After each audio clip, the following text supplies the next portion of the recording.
الحمد للہ رب العالمین والصلاة والسلام علی من کان نبیا وآدم بین الماء والتین اما بعد فاعوذ باللہ من الشیطان الرجیم بسم اللہ الرحمن الرحیم۔ آج ہم گلزار دبستہ حصہ دوم کو شروع کریں گے، جس میں حکایت وغیرہ مذکور ہیں۔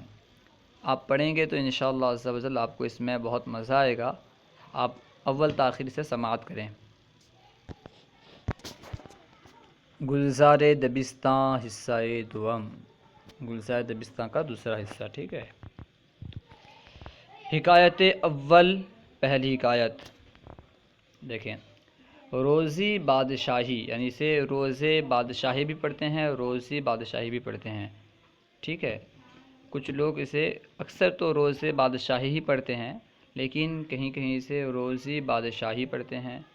اس کے آخر میں جو یا ہے نا، یا مجہول، اسے معروف پڑھتے ہیں، کہیں مجہول پڑھتے ہیں۔ روزی کے آخر میں جو یاد ہے اسے کہیں پہ مجہول یا لکھتے ہیں، روزے لکھتے ہیں اور اسے مجہول پڑھتے ہیں، اور کہیں پہ معروف پڑھتے ہیں۔ اسی طرح بادشاہی جو لکھا ہے کہیں پہ بادشاہی لکھتے ہیں جو یا مجہول کے ساتھ، اور بادشاہی پڑھتے ہیں، ٹھیک ہے۔ تو آپ دونوں پڑھ سکتے ہیں، لیکن کیونکہ زیادہ معروف ہندوستان میں روزے ہے، اسی طرح بادشاہی ہے، اس لیے روزے اور بادشاہی پڑھنا زیادہ بہتر ہے، ٹھیک ہے۔ روزے بادشاہی مع صاحب زادہ بشکار رفت۔ ایک روز ایک بادشاہ اپنے صاحب زادے کے ساتھ، اپنے شہزادے کے ساتھ شکار کو گیا۔ چوں ہوا گرم شد، جب ہوا گرم ہوئی، چوں یعنی جب، چوں ہوا گرم شد، جب ہوا گرم ہوئی، بادشاہ و صاحب زادہ لبادۂ خود را بر دوش مسخرہ نہاوند۔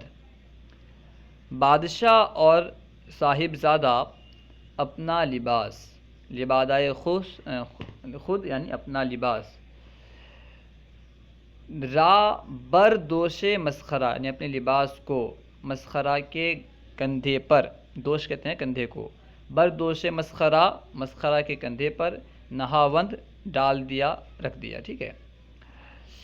چوں ہوا گرم شد، جب ہوا گرم ہوئی، بادشاہ و صاحب زادہ لبادۂ خود را بر دوش مسخرہ نہاوند۔ جب ہوا گرم ہوئی، بادشاہ اور صاحب زادہ اپنے لباس کو مسخرہ کے کندھے پر ڈال دیے۔ بادشاہ اور صاحب زادے نے اپنے لباس کو مسخرہ کے کندھے پر ڈال دیا۔ بادشاہ تبسم کرد، بادشاہ مسکرایا۔ ڈالنے کے بعد جو بادشاہ تھا وہ مسکرا رہا تھا۔ بادشاہ تبسم کرد، بادشاہ مسکرایا۔ وہ گفت اور کہا، مسکرا کر کے کہا، ای مسخرہ یعنی اے مسخرہ، یہاں پہ یا لکھا ہے، اس کو مجہول کے ساتھ لکھنا چاہیے، ٹھیک ہے۔ اے مسخرہ برتو بارے اک خر است، اے مسخرہ برتو یعنی تجھ پر، بارے اک خر ایک گدھے کا بوجھ، بار کہتے ہیں بوجھ کو، ایک گدھے کا بوجھ، است یعنی ہے۔ اے مسخرہ برتو بارے اک خر است، اے مسخرہ تجھ پر ایک گدھے کا بوجھ ہے۔ اے مسخرہ برتو بارے اک خر است، اے مسخرہ تجھ پر ایک گدھے کا بوجھ ہے۔ گفت بارے دو خر، مسخرہ کہتا ہے بارے دو خر یعنی دو گدھے کا بوجھ ہے۔ بادشاہ نے تو کہا کہ اے مسخرہ تجھ پر ایک گدھے کا بوجھ ہے، یعنی دو کپڑا ڈال دیا تھا، اس وجہ سے کہہ رہا تھا کہ تجھ پر ایک گدھے کا بوجھ ہے۔ جس طرح گدھا بوجھ اٹھاتا ہے، اسی طرح تجھ پر ایک گدھے کا بوجھ ہے۔ وہ جو مسخرہ تھا وہ بھی چالاک تھا، بولا کہ نہیں ایک گدھے کا بوجھ نہیں بلکہ دو گدھے کا بوجھ ہے، یعنی اشارتاً اور کنایتاً بادشاہ اور صاحب زادے کو گدھا کہہ دیا، ٹھیک ہے، یعنی دو گدھے کا بوجھ ہے۔ گفت بارے دو خر، دو گدھے کا بوجھ، ٹھیک ہے۔ ترجمہ رقمتہ دیکھیں۔ ایک روز ایک بادشاہ اپنے صاحب زادے کے ساتھ شکار کو گیا۔ جب ہوا گرم ہوئی تو بادشاہ اور صاحب زادے نے اپنے لباس کو مسخرہ کے کندھے پر ڈال دیا۔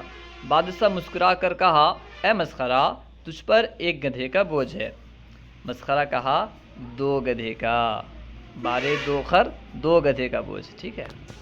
حکایت دوم، دوسری حکایت، شیر و مردے در ایک خانہ تصویر خودہا دیدند۔ ایک شیر اور ایک مرد ایک گھر کے اندر، در ایک خانہ ایک گھر کے اندر، تصویر خودہا اپنی تصویر، دیدند دیکھے، یعنی ایک شیر اور ایک مرد نے ایک گھر کے اندر اپنی تصویر دیکھی۔ دیکھنے کے بعد کیا کہتے ہیں؟ مرد شیر را گفت، مرد شیر سے کہتا ہے، می بینی شجاعت انسان، کہ شیر را تابع کردہ است۔ مرد شیر سے کہتا ہے، دیکھتے ہو انسان کی شجاعت، بینی می بینی، دیکھتے ہو انسان کی شجاعت، انسان شیر کو تابع کیا ہے، می بینی شجاعت انسان، کہ شیر را تابع کردہ است، انسان کی شجاعت دیکھتے ہو کہ انسان نے شیر کو تابع کر لیا ہے۔ شیر گفت، شیر کہتا ہے، شیر نے کہا، کیا کہا؟ مصور این انسان است، یعنی اس کا بنانے والا، اس تصویر کا بنانے والا انسان ہے۔ مصور این انسان است، اس تصویر کا بنانے والا انسان ہے۔ اگر شیر مصور بودے این چنی نہ بودے، اگر شیر تصویر بنانے والا ہوتا تو اس طرح نہیں ہوتا۔ شیر کیا کہتا ہے کہ انسان اس تصویر کو بنایا ہے، اس لیے شیر کو اپنا تابع کر لیا ہے، تصویر میں سے ہی، اگرچہ حقیقتاً نہیں، تصویر میں جو انسان شیر کو تابع کیا ہے۔ کیوں؟ کیونکہ اس کا بنانے والا انسان ہے، اور اگر اس کا بنانے والا شیر ہوتا تو شیر انسان کو تابع کرتا، نہ کہ انسان شیر کو، ٹھیک ہے۔ ترجمہ دیکھیں ایک مرتبہ، ایک شیر اور ایک مرد ایک گھر میں اپنی تصویر دیکھ رہے تھے، یا پھر ایک گھر میں دونوں نے اپنی تصویر دیکھی۔ مرد نے شیر سے کہا کہ تو دیکھتا ہے انسان کی شجاعت کو، کہ شیر کو اپنا تابع کیا ہے۔ شیر نے کہا، اس کا بنانے والا، اس تصویر کا بنانے والا انسان ہے، اگر شیر اس تصویر کا بنانے والا ہوتا تو اس طرح نہ ہوتا۔ حکایت سوم، تیسری حکایت، شخص مرتبہ بزرگ یافت۔ ایک آدمی نے بڑا مرتبہ پایا، یعنی بڑا عہدہ پایا، بڑا منصب پایا، ٹھیک ہے۔ شخص مرتبہ بزرگ یافت، ایک شخص نے بلند مرتبہ، بڑا مرتبہ پایا، بڑا عہدہ پایا۔ دوست برائے تہنیت نزد او رفت، اس کا ایک دوست اس کے پاس، دوست برائے تہنیت، اس کا دوست مبارکبادی دینے کے لیے، نزد او، اس کے نزدیک، رفت گیا، ٹھیک ہے۔ دوست برائے تہنیت نزد او رفت، اس کا دوست اس کو مبارکبادی دینے کے لیے اس کے پاس گیا۔ آن شخص پرسید کہ کستی وہ چرا آمدائی، کستی یعنی تو کون ہے، یعنی وہ شخص جسے مرتبہ عہدہ ملا تھا وہ پوچھ رہا ہے کہ تو کون ہے۔ آن شخص پرسید، وہ شخص پوچھتا ہے، کستی تو کون ہے، چرا آمدائی تو کیوں آیا ہے۔ دوست اون شرمندہ گردید، اس کا جو دوست تھا جو گیا تھا مبارکبادی دینے کے لیے، وہ شرمندہ ہوا، پرانا دوست ہے، پہچان نہیں رہا ہے، یہ مبارکبادی دینے گیا ہے اور پوچھ رہا ہے کہ کون ہے، کیوں آیا ہے، تو کون ہے، کیوں آیا ہے۔ دوست اگر ایسا پوچھے گا ظاہر سی بات ہے شرمندہ تو ہوگا ہی۔ دوست او شرمندہ گردید، اس کا دوست شرمندہ ہوا۔ وہ گفت، اور کہا، مرا نمی شناسی، مجھے تو نہیں پہچانتا، مرا نمی شناسی، تو مجھے نہیں پہچانتا۔ دوست قدیم توام، دوست قدیم توام، یعنی میں تیرا پرانا دوست ہوں، دوست قدیم توام، میں تیرا پرانا دوست ہوں۔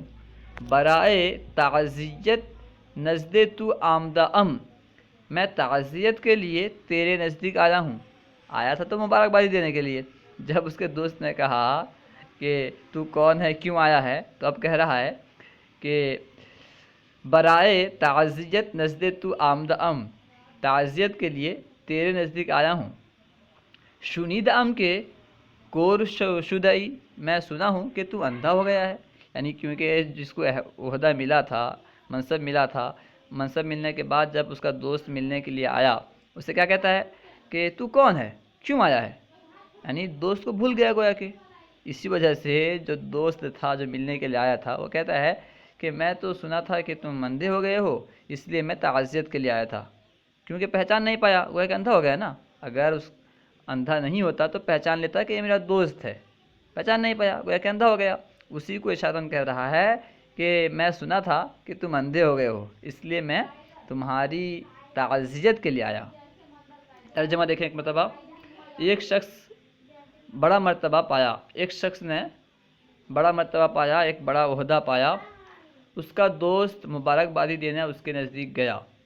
اس شخص نے پوچھا تو کون ہے اور کیوں آیا ہے؟ اس کا دوست شرمندہ ہوا اور کہا تو مجھے نہیں پہچانتا، تیرا پرانا دوست ہوں، تیری تعزیت کے لیے تیرے نزدیک آیا ہوں. میں نے سنا ہے کہ تو اندھا ہو گیا ہے. شنیدہ ام کے کور شدئی، میں نے سنا ہے کہ تو اندھا ہو گیا ہے.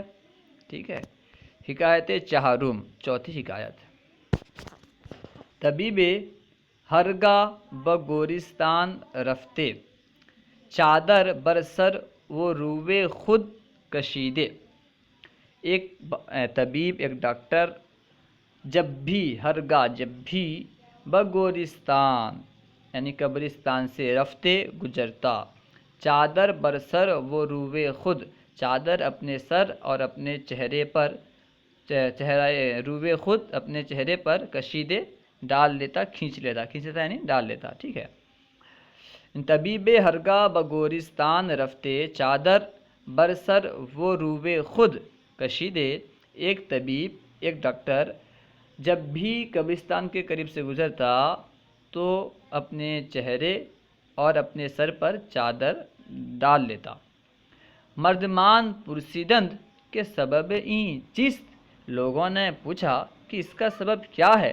مردمان پرسیدند کے سبب این چیست، لوگوں نے پوچھا کہ اس کا سبب کیا ہے، یعنی تو کیوں چہرے پر اور سر پر چادر ڈال لیتا ہے.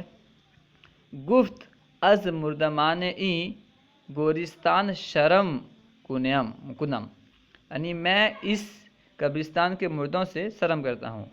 از مردگانے این گورستان، اس قبرستان کے مردے سے شرم می کنم، میں شرم کرتا ہوں. زیرا کہ از دوائے من مردہ اند، کیوں شرم کرتا ہے بتا رہا ہے. زیرا کہ از دوائے من مردہ ام، کیونکہ یہ میرے دوا سے مرے ہیں. زیرا کہ از دوائے من مردہ اند، کیونکہ یہ میرے دوا سے مرے ہیں. دیکھیں ترجمہ ایک مرتبہ. طبیب ہرگاہ بگورستان رفتے، چادر بر سر وہ روے خود کشیدے، وہ مردمان پرسیدند کے سبب این چیست. گفت از مردگانے این گورستان شرم می کنم، زیرا کہ از دوائے من مردہ اند. ایک ڈاکٹر جب بھی قبرستان کے قریب سے گزرتا تو اپنے چہرے اور اپنے سر پر چادر ڈال لیتا. لوگوں نے اسے پوچھا کہ اس کا کیا سبب ہے، تو ایسا کیوں کرتا ہے؟ تو اس نے کہا کہ اس قبرستان کے مردوں سے مجھے شرم آتی ہے، میں شرم کرتا ہوں، کیونکہ یہ میرے دوا سے مرے ہیں. جتنے مردے ہیں سب میری دوا سے مرے ہیں، اس لیے میں شرم کرتا ہوں. صلو علی الحبیب صلی اللہ تعالی علی محمد، اللہ و رسولہ اعلم. اگر کہیں کوئی بات آپ کو سمجھ میں نہ آئی ہو یا کوئی سوال کرنا چاہتے ہوں تو کمنٹ باکس میں لکھ کر کے سوال کریں، انشاءاللہ عز و جل آپ کو جواب مل جائے گا. اگر کہیں غلطی پائیں تو ضرور اصلاح فرمائیں. ہمارے یوٹیوب چینل فیضان درس نظامی کو ضرور سبسکرائب کریں. السلام علیکم ورحمۃ اللہ وبرکاتہ.